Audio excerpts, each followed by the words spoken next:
Jeni me Ditarin e orës 13 dhe në minutat në vijim do të ndiqni. 14 marsi shënon ditën e verës, festime në Elbasan, Tirana i shtyn aktivitetet në 17 mars në pritje të motit me diell. Në raportin e ri për të drejtat e njeriut në botë, Departamenti Amerikan i Shtetit përmend akuzat për blerje votash në zgjedhjet e fundit parlamentare në Shqipëri. Problem tjetër sipas Dash është mosndëshkimi i zyrtarëve dhe presioni ndaj medias. Opozita proteston në 16 mars. Kryeministria nis rrethimin e godinës në protestën e 16 shkurtit. Situata degradoi në përplasje me policinë dhe përdorimin e gazit lotësjellës. Zonja dhe zotëri, ju përshëndes, por i takohemi sërish me Ditari në orës 13 drejt për drejt nga ekrani A2 CNN. Në minutat në vijim do të keni mundësi të informoheni edhe për të tjera tema si këto.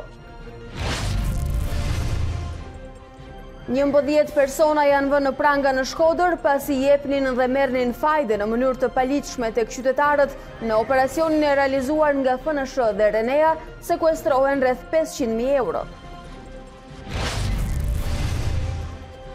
Ligjvënësit britanik i thanë jo mundësisë një divorci pa ujdi nga Bashkimi Evropian. Sot votohet për shtyrje të afatit të Brexit, ndërsa Theresa May do të bëjë përpjekjen e tretë për të kaluar ujdinë e saj në dhomën e komunëve.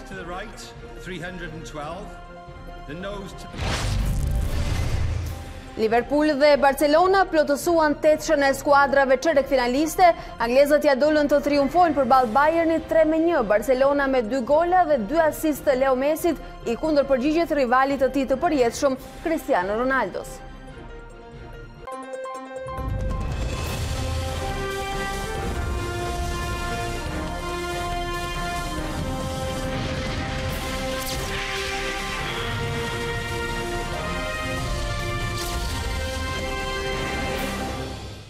Të nderuar shikues, me zhvillimet e orëve të fundit nga aktualiteti në vend, do ta nisim edhe Ditari në orës 13 këtu në ekranin e A2 CNN. Elbasani nuk i është trembur shiut sot, që prej natës së mbrëmshme në fakt, festa tradicionale e ditës së verës ka sjellë atmosferë festive me koncerte dhe panajire. Grupet e xhirimit të A2 CNN vazhdojnë të jenë në qytetin e Elbasanit, duke na sjellë momente nga aktivitete të ndryshme të organizuara, por edhe përshtypjen e qytetarëve elbasanës dhe vizitorëve. 2 simbolet kryesore të ditës së verës janë gatimi tradicional i ballokumes dhe vendosja e verores në duar.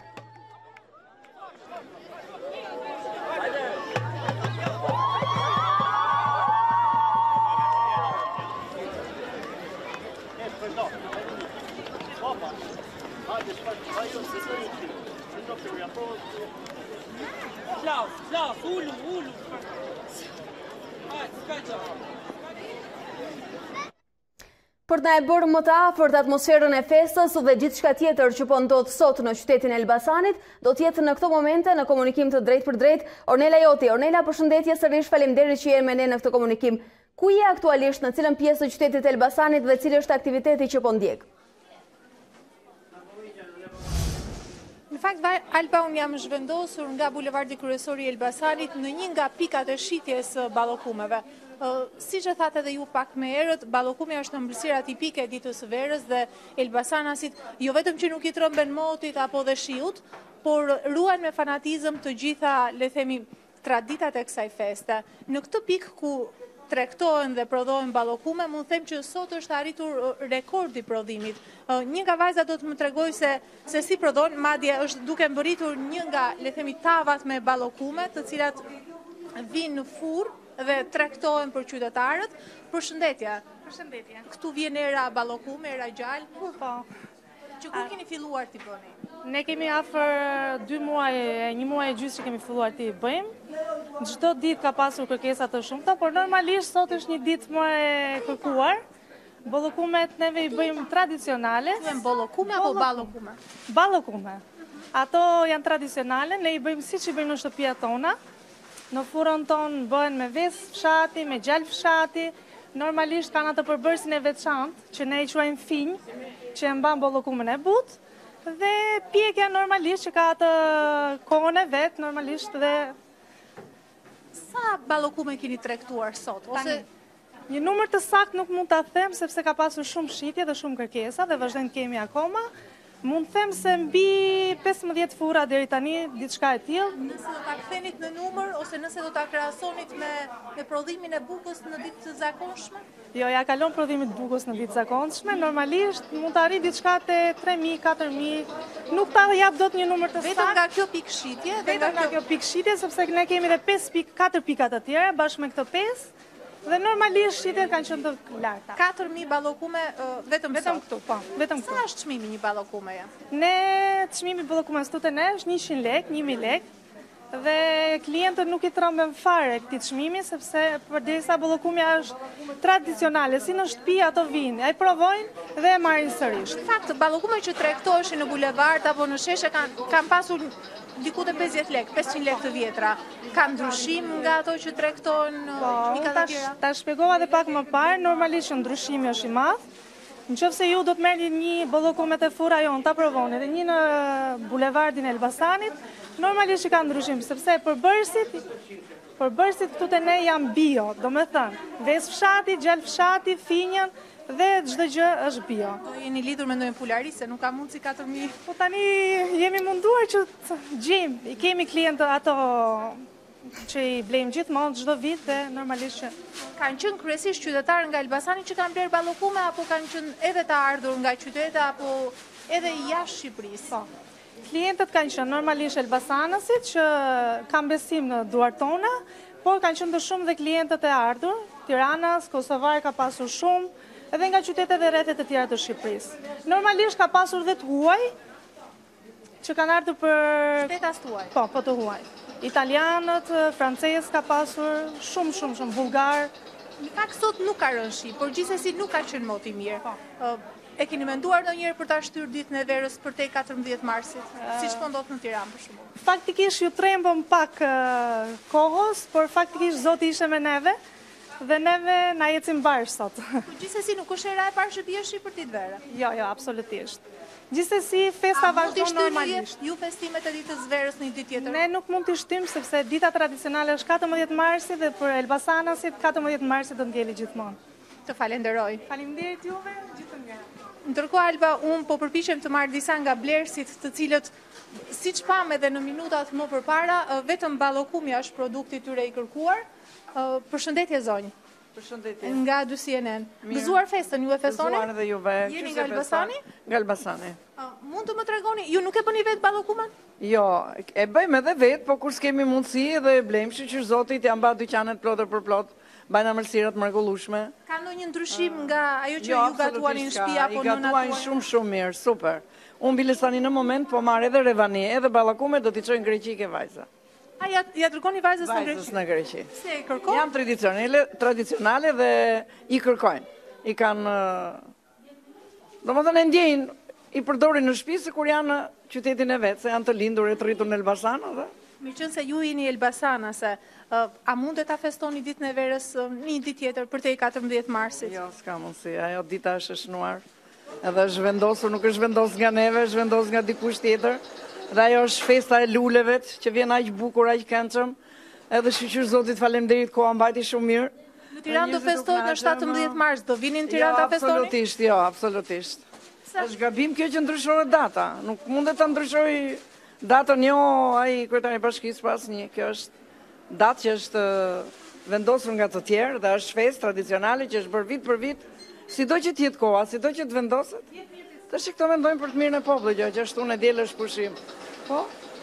Ditë pushimi është dhe sot. Pushimi është dhe sot. Kështu të gjithë njerëzit, edhe mua më erdhi shumë qejf që njerëzit janë kënaqur sot, kanë ardhur nga vende të ndryshme, edhe preferojnë shumë Elbasanin edhe kënaqen. Faleminderit dhe kalofshi mirë. Faleminderit dhe ju.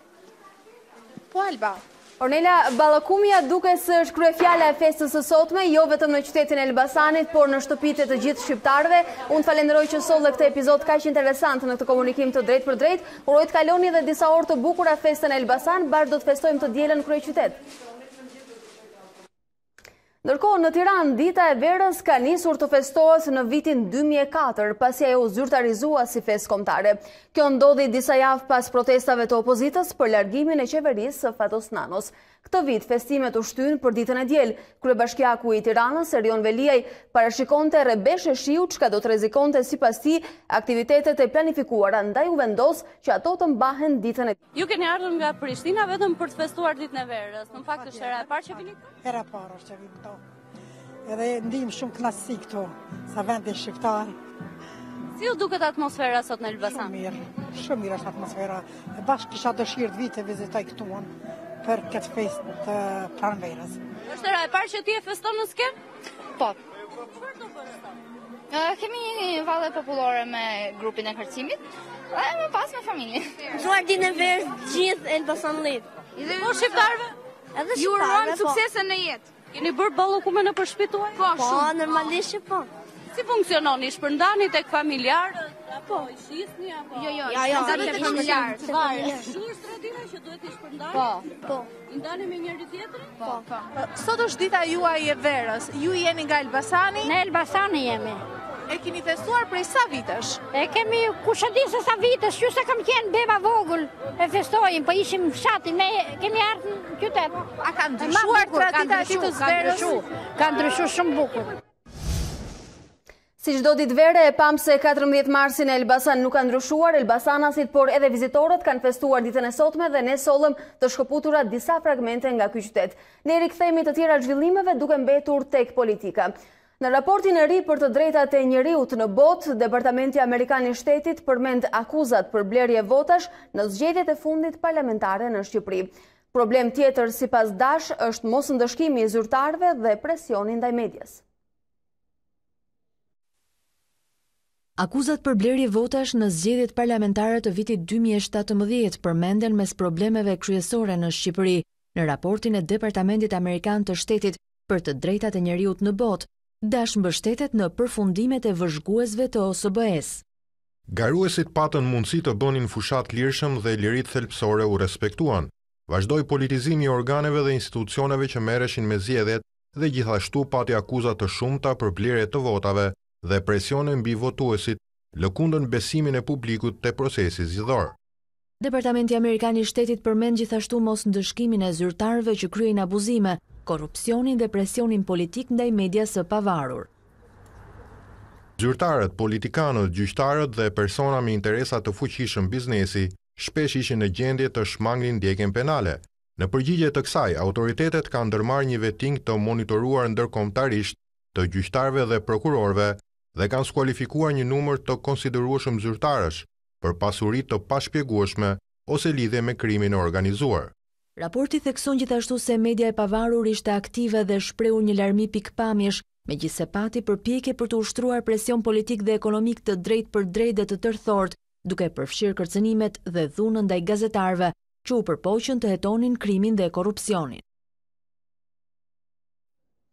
Në një takim me përfaqësues të artit dhe kulturës në bashkëpunim me Aleancën për mbrojtjen e teatrit, Lulzim Basha ju referua raportit të Departamentit Amerikan të Shtetit për të theksuar se betejë opozitës për zgjedhje të lira është vetëm piknisja e ndryshimit në themel të konceptit se si duhet të qeveriset vendi. Llogaridhënie për gjithë ata të cilët përmes bashkëpunimit me krimin organizuar asgjësuan votën e qytetarëve, asgjësuan procesin zgjedhor, shkatruan besimin e njerëzve tek procesi zgjedhor, shkatruan dhe minuan besimin e njerëzve tek demokracia, për të cituar edhe raportin e Departamentit të Shtetit. Bashku me elitën e vendit, elitën intelektuale të vendit, të krijojmë një hapësirë të lirë, të pakufizuar, dialogu dhe bashkëveprimi me opozitën politike, në një rrugtim që shkon përtej interesave imediate politiko-elektorale të Partisë Demokratike dhe të aleatëve tanë. Një bashkëveprim që ka për synim përmes konsultimit hapur, mendimit kritik, të shtroj një vizion dhe zgjidhje të cilat t'i shërbejnë jo thjesht zgjidhjes së kësaj krize të thellë politike, ekonomike dhe sociale, po mos rënjes në një cikël përsëritjes të problemeve që na kanë sjellë deri këtu. Çështje të ndryshimeve kushtetuese, problematika të sistemit zgjedhor, të ndarjes dhe balancimit dhe kontrollit të pushteteve, të reformave thella ekonomike, në mënyrë që Parlamenti, qeveria, pushteti pra një herë e mirë, s'parit jenë produkt demokratik i votës lirë, se ky është dhe problemi kryesor që kemi sot, asgjësimi i votës, dhe s'dyti, në procesin e qeverisjes të jenë mjaftueshëm nën kontroll për të mos u komprometuar nga interesa të pakicave kriminale dhe oligarkike që sot kanë marrë peng qeverisjen. Ndërsa Kryeministri i Maqedonisë Veriut, Zoran Zaev, ju drejtua klasës politike shqiptare me këshillat për dialog, por të mos e lënë vendin jashtë Bashkimit Evropian. Në konferencën e përbashkët, Kryeministri i vendit foli për influencën ruse që nuk dëshiron integrimin evropian të Ballkanit Perëndimor. Me opozitën në blok jashtë parlamentit qarkulluan zëra për një skenar Maqedonas që mund të çonte vendin deri në zgjedhjet të parakohshme. Pavarësisht se dje ishte në opozitë, sot në krye të qeverisë maqedonase, Zoran Zaev mbështet protestat, por kritikon opozitën shqiptare se nuk dëshiron integrimin e vendit. Nga konferenca e përbashkët për shtyp me kryeministrin Rama, Zaev tregon çfarë bëri ai aso kohë e çfarë duhet të bëjë opozita sot, duke hequr vija paralele.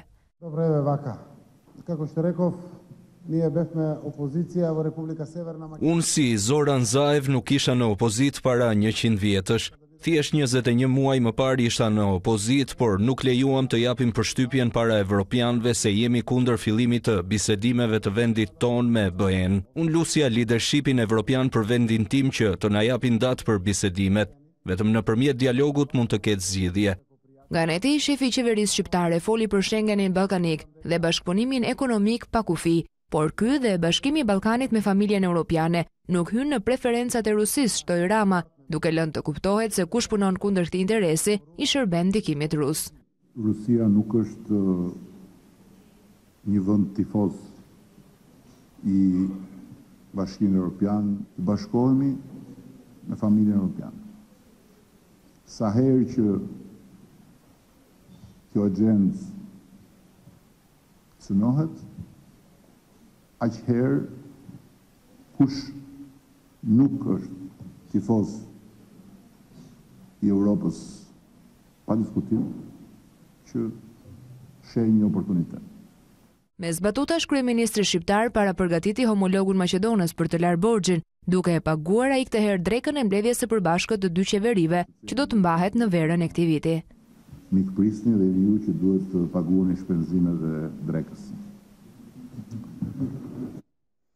U bë kohë që tezat e influencës ruse në rajonin e Ballkanit kanë marrë zë, ndërreshta përmendej shpesh edhe Shqipëria. Por sot, kur shqetësimi artikulohet edhe nga shërbimi informativ shtetëror, na jep të drejtën ta shohim edhe si alarm dhe rrezik real. Megjithatë, do ta diskutojmë këtë pikë me diplomatin e nderuar, profesor Lisem Bashkurtin, i cili është bashkuar me ne në studio. Zoti Bashkurti, mirëdita dhe mirë se vini. Mirëdita, faleminderit për ftesën. Në dieni dhe njohuri të mira të Kurbës me ulje ngritjet për këtë dyshim, për tentakulat e shtrira të Rusisë në rajonin e Ballkanit dhe tashmë flitet edhe për Shqipërinë, ndërkohë që kësaj teze po jep zë shërbimi informativ shtetëror dhe kryeministri i vendit. A i besoni ju kësaj teorie?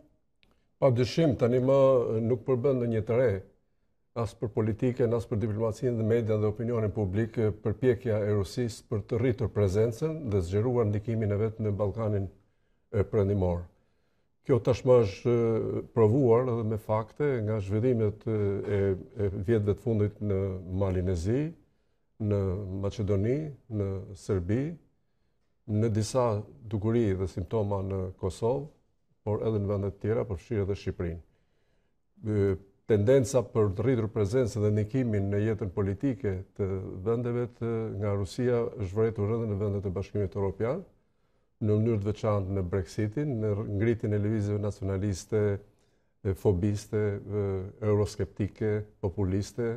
Sikundër ka një zgjerrje të opinionit publik dhe mediatik, por edhe atij politik në Shtetet Bashkuara të Amerikës për tentativën e prezente të Rusisë për të ndikuar në zgjedhjet presidenciale. Pra shqetësimi nuk është i përqendruar vetëm në Ballkan, nuk është i përqendruar në Europë, por shkon edhe drejt Shteteve të Bashkuara. Megjithatë, kur flasim për vendin, është thënë tashmë se instrumentat janë të sofistikuara dhe fushat ku Rusia po tenton të shtrijë ndikimin. Flasim për bursat e studentëve shqiptar, të cilët duket se kanë ardhur në rritje sipas evidencave. Baza e NATO-s në Kuçov, që mendohet se është një tjetër element influence, dhe nga ana tjetër edhe veprimtaria ambasadës ruse në Tiranë, e cila është vënë në dyshim. Si e shihni ju këto 3 pika të cilat ndoshta po instrumentalizohen? Po në përgjithësi vrehet që përpjekja e ngritur e Rusisë për të rritur prezencën dhe ndikimin në vendet e Ballkanit Perëndimor shfrytëzon së pari ato që janë pikat më të dobta të shoqërive, të sistemit politik dhe të qeverisë së këtyre vendeve. Është provuar më së shumti që fenomene të tilla siç është korrupsioni i zyrtarëve të lartë, krimi i organizuar, kompleksja e politikës me krimin ose krimi i strukturave mafioze që përkeqësojnë qeverisjen e vendit, janë mekanizma që e lehtësojnë shumë rritjen e prezencës së ndikimit të rus në Ballkanin Perëndimor. Sikundër janë edhe elemente të tjerë që kanë të bëjnë me përpjekjen për ta destabilizuar, sidomos në momente të rëndësishme kur këto vende bëjnë hapa para drejt integrimit evropian dhe euroatlantik. Çka do të thotë është pjesë e strategjisë së Rusisë që të dobësojë sistemet të qeverisë në vendet e Ballkanit, të shmang nga një sistem demokratik bazuar në rendin ligjor, në qeverisjen e mirë, në ekonominë e tregut të orientuar mirë dhe në orientimet europiane, dhe nga ana tjetër për të shfrytzuar ato që quhen pikat e dobta të këtyre vendeve, siç është korrupsioni, krimi i organizuar, përpjekjet destabilizuese dhe për të krijuar pengesa subjektive ose objektive në procesin e integrimit të këtyre vendeve. Këtu bëjnë pjesë edhe element që vreni ju, natyrisht që sot jetojmë periudhë tjetër, nuk jemi më në rendin e luftës së ftohtë, as të para luftës së dytë botërore, që kishim bënë me gjeopolitikën, strategjinë staliniste ose atë luftës së ftohtë. Kjo është një periudhë kur luftrat janë bërë më asimetrike, nuk kemi më të bëjmë me luftra dhe përpjekje për të realizuar prezencën dhe hegemoninë me mjete konvencionale. Sot përdoren element të sofistikuar, se i tillë është vetë sistemi, në mënyrë të veçantë përdoren këto mekanizmat të cilët ndikojnë sidomos mbi elitat, siç është rasti për shembull përpjekjes së studentëve që nuk kanë prova për ta thënë, po meqense po flitet, ndikimi përmes elementeve të kapur dhe të korruptuar që janë shumë prezent në rajonin tonë dhe në vendin tonë, shfrytëzimi i mekanizmave të dobësimit të shtetit ligjor, të ekonomisë informale, të pastrimit parave, të radikalizmit të dhunshëm, të fanatizimit fetar, janë shumë të konveniente, janë shumë të mbara të gjitha ato mekanizma që janë përkundër demokracisë, kundër qeverisjes mirë, kundër ekonomisë formale të tregut dhe kundër integrimit evropian, i konvenojnë jashtëzakonisht shumë lehtësimit procesit të zgjerimit prezencës dhe të rritjes influencës ruse në Ballkan. Të gjitha këto element janë informacione të cilat kanë rrjedhur në fakt nga raporti i Shërbimit Informativ Shtetëror dhe si të tilla duhet i lexojmë seriozisht. Megjithatë, e pyetur mbi këtë kuriozitet, mbi këto teza, Moska pretendon gjithmonë dhe thotë se këto janë disa konflikte artificiale të cilat i provokon zakonisht perëndimi dhe shubat. I tillë qëndrim ka qenë edhe ai ambasadorit Karpushin, që besoj e keni ndjekur me vëmendje. Thoshte se ndikimi është një term me cilin abuzohet zakonisht për Ballkanin dhe për Shqipërinë, ndikimi do të shtrihet kulturor, ekonomik në shkëmbim mes vendeve. Mendoj se ky nuk është një argument i tërësisht i provuar i diplomacisë ruse. Rusia tashmë ka treguar me prova, ka treguar me fakte që është në një proces zgjerimit të ekspansionit të saj, të rritjes prezencës fizike dhe hegemoniste. Më së shumti ka treguar në zonat përreth, duke përfshirë edhe Gjeorgjinë dhe Moldavinë, në mënyrë të veçantë me konfliktin që usajua në Ukrainën lindore, me çarjen e Ukrainës në pro dhe kontra perëndimit, me aneksimin e Krimes dhe me hedhjen e disa tezave konkrete në rajonin e Ballkanit për shkëmbimin e territoreve, zhvendosjen e një aksion që duket se është përshkallëzuar nga 2014 me aneksimin e gadishullit të Krimes. Po, janë domethënë natyrisht që historia e Krimes është historia e aneksimit permanent nga ana e Rusisë. Aneksimi i parë është bërë në fund të shekullit 18, aneksimi i dytë është bërë 1853-56, aneksimi i tretë është bërë 1877-78, Aneksimi 4 është bërë në 1921 dhe është pastaj sankcionuar për arsye se është zonë shumë strategjike dhe Rusia nuk mund të bëjë asnjë hap përpara për avancimin në prezencën dhe në hegemoninë e saj pa dalë në detet e ngrohta, përmes detit zi del në Bosfor, në Dardanelle dhe në detin Mesdhej, që siguron lundrimet e lira, por edhe ekspansionin ushtarak detar, ndërsa përmes detit zi del edhe në Danub dhe në vendet e Ballkanit. Ka shfrytzuar pra, është pozicionimi strategjik. Është pozicionim strategjik dhe fakti që e ka aneksuar Ukrainën duke shkelur tërësisht me të dy këmbët të drejtën ndërkombëtare për respektimin e pavarësisë, sovranitetit dhe integritetit territorial të Ukrainës, është një fakt konkret, një provë konkrete që Rusia për të realizuar zgjerimin hegemonik të saj edhe shkel të drejtën ndërkombëtare dhe parimet ndërkombëtare. Madje shkel edhe ato marrëveshje siç është memorandumi i Budapestit, që të cilin vetë e ka firmosur për respektimin e pavarësisë, sovranitetit dhe sigurisë të Ukrainës. Pra, profesor, duke i parë dhe analizuar të tilla argumentet, na lejohet ta aludojmë për orekse ekspansioniste të Rusisë? Padyshim. Ajo që ndodhi në Malin e Zi ishte një përpjekje publike zyrtare për të realizuar grushtin e shtetit. Kriza në Maqedoni të zgjatur është provuar tërësisht që lidhjet e ngushta të VMRO-s dhe të Gruevskit, por edhe të presidentit Ivanov me politika dhe interesat ruse, dalja haptazi publike e Rusisë për të penguar zgjerimin e NATO-s dhe akuzat që ka bërë ndaj Premtimit si element që po synon destabilitetin në rajonit, dhe kohët e fundit janë edhe në mënyrë shpeshherë janë konspirative, por tashmë kanë dalë edhe në publik përpjekjet e Rusisë për të vënë në dyshim statusin e Kosovës përmes tentativës për ndryshimin e kufive, që në fakt do të thotë shkelje e parimet të pavarësisë, sovranitetit, rrezikimin e dyshimit të ekzistencës së disa shteteve në rajonin tonë, rrezikimin e kërcënimit e paqes së stabilitetit të rajonit të vendosur me kaq mund, por edhe shkeljen parimeve themelore të ndërtimit shtete multietnike demokratike në tërë Evropën. Pra me një lëvizje të vogël në rastin e ndryshimit territorial midis Kosovës dhe Serbisë, Serbia bashkë me Rusinë tentojnë të krijojë një precedent me pasoja rrezikshmëri të lartë për gjithë kontinentin. Duke tentuar të dalim jashtë konspiracioneve, në qoftë se për vendet e rajonit tashmë kemi një copës konkrete kur i referohemi ndikimit rus, cili është rreziku real, ajo që mund ta kërcënojë Shqipërinë? Mendoj se shtetet e dopta, demokracitë jo funksionale, qeverisja e keqe dhe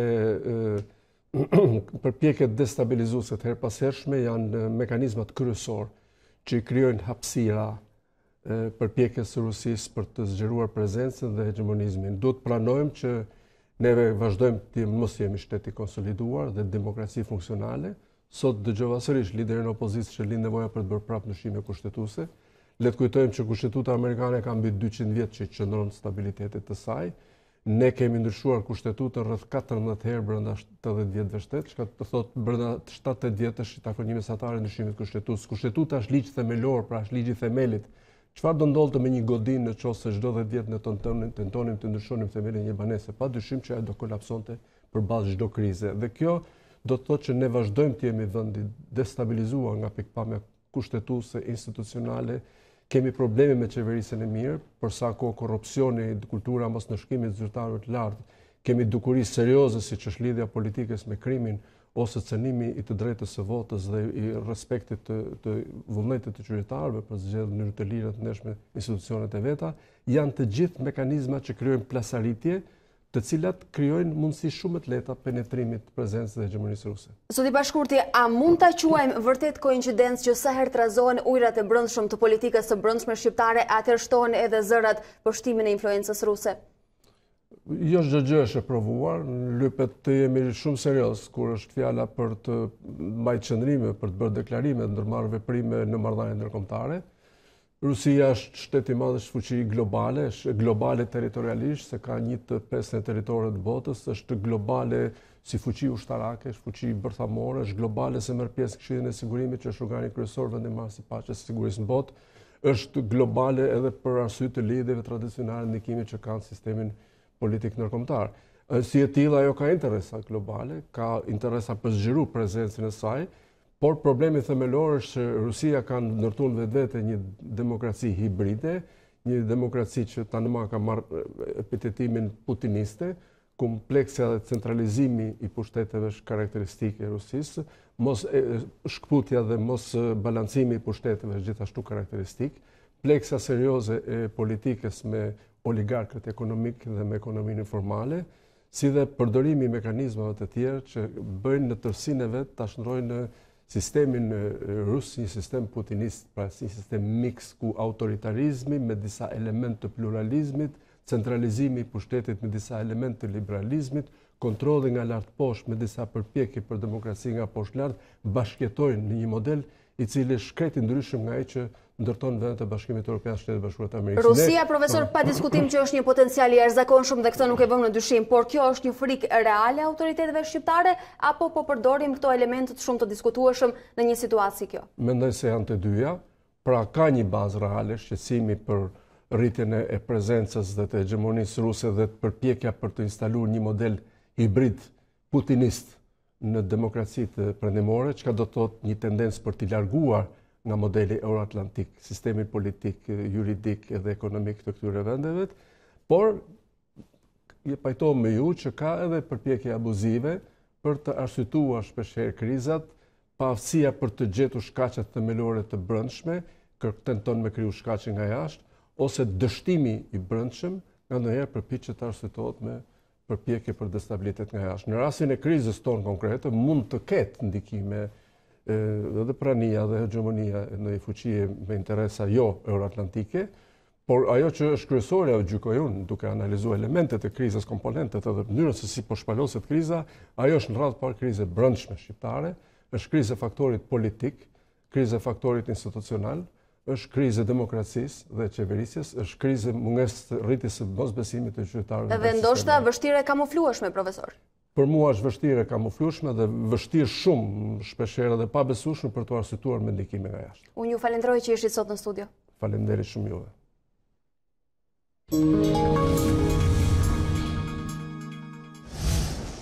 Të nderuar shikues, ne rikthehemi bashkë me të tjera informacione. 500.000 euro të sekuestruara dhe 22 persona në hetim, mes të cilëve 11 me masa arresti, është rezultati një hetimi të gjerë të prokurorisë së Shkodrës, e cila goditi një rrjet të mirë organizuar të dhënies së huave jashtë sistemit bankar.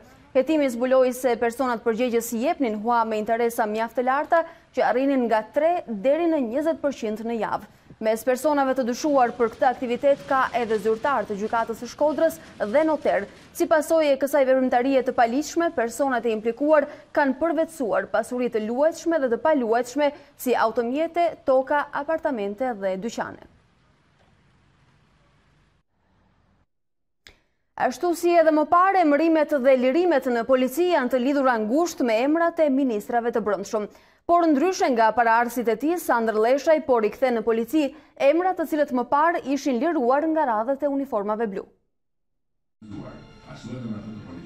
Sa herë që një ministër i brendshëm dërohet, largohen drejtorët e policisë dhe vinë emra të rinj. Ashtu si me Sajmir Tahirin e Fatmir Xhafajin dhe për Sandër Leshajin, historia është e njëjtë, por në postet kyçe u rikthyen ish drejtorë që ishin shkarkuar ose transferuar nga ish ministrat. I pari që u rikthye pas shkarkimit nga Sajmir Tahiri ishte Tonin Vocaj, ish drejtori i policisë së Tiranës, e që u emërua drejtori i policisë kriminale. Edhe Muhamet Rumbullaku u emërua drejtori i SHQBA-s.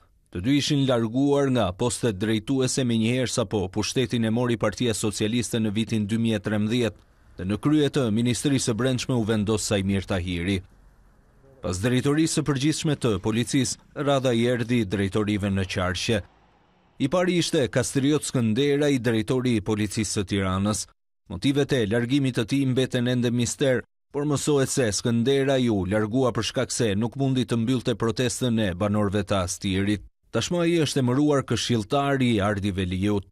Në vend të Skënderaj tu komandua drejtori i rendit Dimitraj Ziu, por mendohet se në krye të Tiranës do të vijë drejtori aktual i qarkut Lezhë Ferdinand Mara. Drejtori i policisë së Vlorës u transferua në Tiranë në Akademinë e Sigurisë. Gentian Sheja ishte emëruar në krye të policisë së Vlorës në vitin 2017, ndërsa vendin e tij e zuri Artion Duka. Ai ka qenë shefi i komisariatit numër 2 në Tiranë, drejtori i forcave operacionale dhe së fundmi drejtori i policisë së Beratit. Duka është emër i njohur pasi në kohën e Tahirit u hetua për pajisjen përgjuese IMCI Catcher. Edhe drejtori i policisë së Fierit, Albert Nushi, pas 2 vitesh në këtë post u transferua nga detyra, duke u komanduar në drejtor për rendin në policinë e qytetit të Elbasanit. Drejtimin e policisë së Fierit e mori Andon Duka, i cili mbante postin e zëvendës drejtorit të policisë në këtë qark. Emrat e tjerë që mendohet se do rikthehen në poste drejtuese në polici janë Edmond Rizaj, i cili ka qenë ish drejtori i krimit të organizuar, por dhe Ilia Nase, ish kreu i rendit në drejtorinë e përgjithshme. Tentativa e ministrit Leshaj për të përdorur shkarkimin e drejtorit të Tiranës, Kastriot Skenderaj, si reflektim për situatën e krijuar me familjet tek Petronini, nuk ka rezultuar e suksesshme. Largimi i drejtorit të policisë ishte raportuar ditë më parë nga mediat. Lirimi nga detyra i drejtorit të policisë së Tiranës u transmetua në të gjitha mediat dhe portalet informative fundjavën e shkuar. Të hënën konflikti për pronën pranë shkollës Petronini vuri policinë në pozicion të vështirë. Pamjet e shoqërimeve të familjarëve në sy të fëmijëve, skenave me gratë shtatzëna dhe lejimi i përmbaruesve që shkelmonin dyert ishin të rënda. Fill pas kësaj, ministri i Brendshëm Leshaj doli me një Twitter pas dite ku njoftonte lirimin nga detyra të Kastriot Skënderaj, e që sipas tij ishte i duri, pasi policia nuk u soll me dinjitet për rastin në fjalë. Në të njëjtën linjë ishte edhe kryeministri Rama një ditë më pas. Ishte padyshim dinjitoz edhe reagimi i drejtorit të policisë, i cili liroi nga detyra drejtuesin e bluve të Tiranës, duke përcjell një mesazh të qartë se ti je në rregull me ligjin, kur shkon pas përmbarimit, nuk mjafton për të qenë në rregull me opinionin publik. Në rrjetet sociale, Lesha i shkruante se vendimi i Ardi Veliut ishte i duri, por mediat lajmin e lirimit të tij nga detyra e kishin publikuar minimalisht 2 ditë më parë. Mjafton një kërkim i thjesht në internet për të vërtetuar këtë. Pretendimi që, sipas ministrit, policia nuk mund të mjaftohet vetëm me zbatimin e ligjit raposht së bashku me tentativën për ta lidhur ikjen e tij me përplasjet e Petronini. Edhe Rama edhe Lesha i gjetën motiv krimit, ndonse për situatën e krijuar të shkolla Petronini, përgjegjësi nuk mban drejtori i policisë, por ai i rendit dhe sigurisë. Në rastin konkret, drejtori i rendit u komandua në krye të policisë së kryeqytetit. Por krahas kësaj, pasi ministri i Brendshëm dhe kryeministri Rama e trumbetuan si një formë dëshkimi largimin e Kastriot Skënderaj, ajo që është më e bitshme është pozicioni i ri që ai ka marrë. Për ministrin Leshaj dhe kryeministrin Rama, policia ishte jo efikase dhe jo dinjitoze dhe vendimi ishte i duri, por Kastriot Skënderaj tashmë është emëruar këshilltar pranë drejtorit të përgjithshëm të policisë së shtetit. Pas konfliktit të pronësisë pranë shkollës Petronini në kryeqytet qëndron ndërtimi i një pallati të ri. Megjithë përpjekjet, palët nuk ja kanë dalë të zgjidhin çështjen me marrëveshje. Ndërtimi i një pallati dhe pjesa takuese në të duket se është molla e sherrit të konfliktit të pronësisë pranë shkollës Petronini në kryeqytet. Sipas 2 kontratave sipërmarrjeje të vitit 2015, pronarët e Truallit, trashëgimtarët Gavoçi, të cilëve u ishte rikthyer prona në vitin 1995, merrnin përsipër të ndërtonin godinën shumëkatëshe. Por për ndërtimin e ri duhej prishur godina ku jetojnë aktualisht familja Dervishi, e vendosur aty prej viteve 50 dhe familja Lapaj. Kontratat janë shkruar për të zgjidhur me marrëveshje një konflikt disa vjeçar gjyqësor mes 2 palëve dhe për të mos ekzekutuar një vendim të formës së prerë të vitit 2014, sipas të cilit familjet Dervishi dhe Lapaj duhet të lironin banesën. Sipas marrëveshjes, familja Dervishi përfitonte në ndërtimin e ri 235 m2, ndërsa familja tjetër 117. Dakordësia u prish më vonë pasi sipas trashëgimtarëve Gavoçi, pala tjetër si kishte zbatuar kërkesat e saj dhe nuk ishte përgjigjur disa ftesave për bisedime. Në një komunikim me A2CNN, avokati i familjeve Dervishi e Lapaj tha se veprimet e përmbaruesve ishin të jashtëligjshme. Sipas avokatit Klodian Reçi, Komisioni i Kthimit të Pronave ka gabuar kur i ka njohur të drejtën e pronës trashëgimtarëve Gavoçi. Ky veprim përmbarimor që po ndodh tek Petronini në rrugën Sami Fraqëre janë të gjitha në kuadër të ligjit dhe sipas vendimeve gjyqësore të formës të prerë. Dhe për djeninë tuaj nuk është vetëm një vendim, por janë disa vendime të formës të prerë. Përplasjet e pak ditëve më parë tronditën opinionin publik për shkak se gra dhe fëmijë u gjendën mes dhunës së përmbaruesve dhe policisë.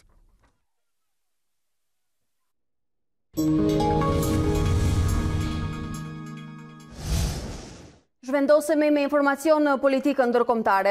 Ligjvënësit britanik i kanë thënë jo mundësisë një divorci pa ujdi nga Bashkimi Evropian.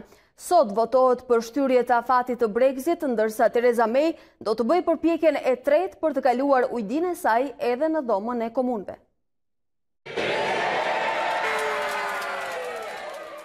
Pasi refuzuan mundësinë e një divorci pa ujdi nga Bashkimi Evropian, deputetët britanik votojnë sot për shtyrjen e Brexit.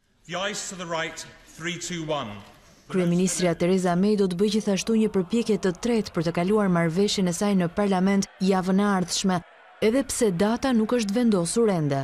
Qeveria britanike deklaroi se afati i shtyrjes së Brexit mund të jetë i shkurtër ose i gjatë, në varësi të faktit nëse ligjvënësit do të vendosin ta mbështesin ujdinë ekzistuese të Mayt deri në 20 mars, një ditë para samitit të BE-s. Nëse ligjvënësit e aprovojnë marrëveshjen e Mayt para samitit në Bruksel, afati për shkëputjen zyrtare do të jetë deri në 30 qershor, por nëse ujdia rrëzohet sërish, shtyrja e Brexit do të jetë shumë e gjatë sipas Mayt. Dhoma e Komunëve duhet të kuptojë se nëse nuk do të mbështesë marrëveshjen dhe nëse është kundër divorcit pa ujdi më 29 mars, atëherë do të nevojitet më shumë kohë. Në një rast të tillë, Britanisë së Madhe do të duhet të merrte pjesë në zgjedhjet e Parlamentit Evropian. Nuk mendoj se kjo është gjë e dur, por duhet përballemi me pasojat e vendimeve të marra. Aprovimi një amendamenti kundër divorcit pa ujdi, i cili kundërshtohej nga qeveria, e ka vënë sërish në vështirësi kryeministren. Një zëdhënës i Bashkimit Evropian tha se ka dy mënyra që Londra të shkëputet nga Brukseli, me ose pa marrëveshje, duke e bërë të qartë se ishte përgatitur për secilën prej mundësive. Presidenti i Këshillit Evropian, Donald Tusk, do t'i kërkojë 27 vendeve anëtare që të pranojnë një zgjatje të periudhës së largimit të Britanisë së Madhe nga Unioni. Këtë e njoftoi vetë zyrtari evropian duke folur nga Brukseli. Gjatë konsultimeve para Këshillit do t'ju bëj apel shteteve që t'jenë të hapur për një shtyrje të mundshme nëse Britania e ka të nevojshme të rimendojë strategjinë e saj për Brexit, që të arrijë një konsensus të ri rreth këtij procesi, u shpreh. Ndërka zyrtar të tjerë të BE-s kanë bërë me dije se shtyrja e Brexit aprovohet vetëm nëse Londra paraqet një plan të qartë veprimi.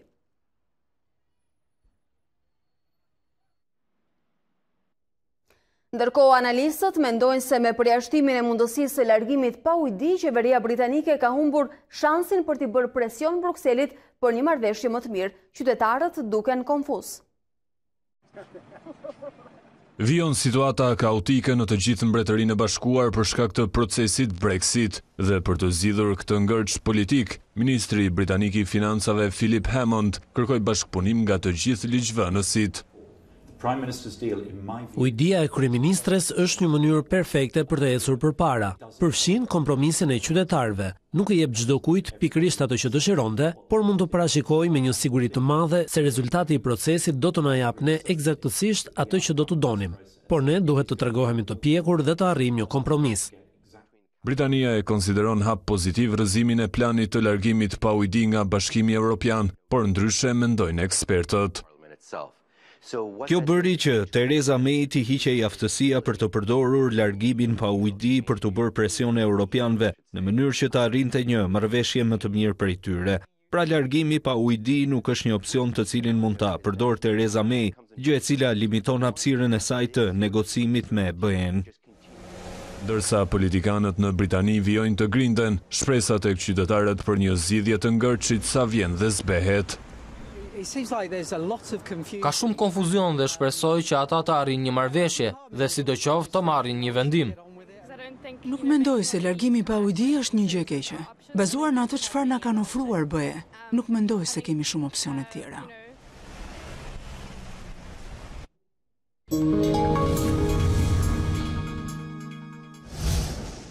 Është momenti të shohim të rejat nga sporti. Surprizat munguan në ndeshjet e mbrëmshme të Champions League, por spektakli jo. Liverpool dhe Barcelona plotësuan 8 e skuadrave çerek finaliste. Anglezët kishin shkuar me ide të qarta në Munich dhe ja dolën të triumfojnë përballë Bayernit dhe shifrat 3-1. Sadio Mane dhuroi spektakël në shënimin e 2 golave, ndërkohë që realizoi edhe mbrojtësi shtatlart Van Dijk. Barcelona ka bërë detyrën në Camp Nou duke u kualifikuar përballë Lyonit pas fitores 5-1. 2 gola dhe 2 asist për Leo Messin, i cili kundër përgjigjet rivalit të tij të përjetshëm, Cristiano Ronaldos, me performancën e një natë më parë. Këtë të premte në mesditë skuadra do të mësojnë kundërshtarët e raundit tjetër pas hedhjes së shortit. Në shortin që do të mbahet si gjithmonë në Nyon të Zvicrës, goglat mund të rezervojnë finale të parakoshme. Barcelona, Manchester City, Liverpool dhe Juventus i druan përballjeve ndaj njëra tjetrës, duke parë formën e mirë të gjithë secilës prej tyre. Në raundin çerek final rrezikohet edhe një përballje derbi e skuadrave angleze, duke qenë se të kaltërta klubet tashmë kanë arritur të kalojnë në fazën tjetër. Një gjë e tillë nuk ndodhte prej vitit 2009, një dekadë ka kaluar edhe nga hera e fundit, kur Real dhe Atletico i Madridit nuk ja dilnin të arrinin çerek finalet. Në 2009 ata ja dilnin të kualifikoheshin dhe portugezët e Portos, ndërkohë që trofeu do të fitohej nga spanjollët e Barcelonës aso kohe. Ndërsa Tirana vion të jetë e pamposhtur prej vitit 2018. Bardheblut regjistrua një tjetër sukses, këtë herë me kupën përballë Laçit me rezultatin e pastër 3-0. Michael Ngo është lojtari i momentit te kryeqytetasit. Pikërisht sulmuesi shtatlart shënoi 2 herë ndaj Laçit, ndërkohë që pati vend edhe për mesfusharin Hasani, i cili realizoi golin e 3 të ndeshjes. Me këtë rezultat, Tirana shkon e sigurt në duelin e kthimit, teksa është me një këmbë në gjysmëfinalet e Kupës së Shqipërisë. Ne shohim edhe një herë zhvillimet kryesore të kësaj hapësire. 11 persona në Shkodër janë vënë në pranga pasi jepnin dhe merrnin fajde në mënyrë të paligjshme tek qytetarët në operacionin e realizuar nga FNSH dhe Renea, sekuestrohen rreth 500.000 euro. Opozita proteston në 16 mars, kryeministria nis rrethimin e godinës. Në protestën e 16 shkurtit, situata degradoi në përplasje me policinë dhe përdorimin e gazit lotësjellës. Në raportin e ri për të drejtat e njeriut në botë, Departamenti Amerikan i Shtetit përmend akuzat për blerje votash në zgjedhjet e fundit parlamentare në Shqipëri. Problem tjetër sipas Dash është mosndëshkimi i zyrtarëve dhe presioni ndaj medias. 14 marsi shënon ditën e verës, festime në Elbasan, Tirana i shtyn aktivitetet në 17 mars në pritje të motit me diell. Ligjvënësit britanik i thanë jo mundësisë një divorci pa ujdi nga Bashkimi Evropian, sot votohet për shtyerje të afatit, ndërsa Theresa May do të bëjë përpjekjen e tretë për të kaluar ujdinë e saj në dhomën e komunëve. Liverpool dhe Barcelona plotësuan 8 e skuadrave çerek finale, anglezët ja dolën të triumfojnë përballë Bayernit 3-1. Barcelona me 2 gola dhe 2 asist të Leo Messit, i kundër përgjigjet rivalit të tij të përjetshëm, Cristiano Ronaldos.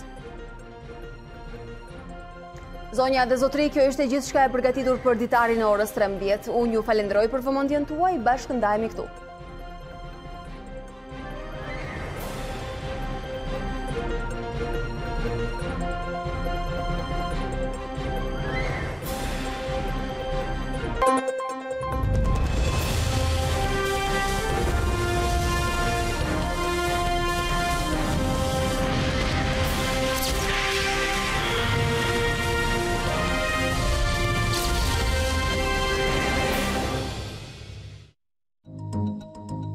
Unë jam Alba Lishani dhe ky është Ditari në A2 CNN. Për të parë të gjitha videot e Ditarit, klikoni subscribe.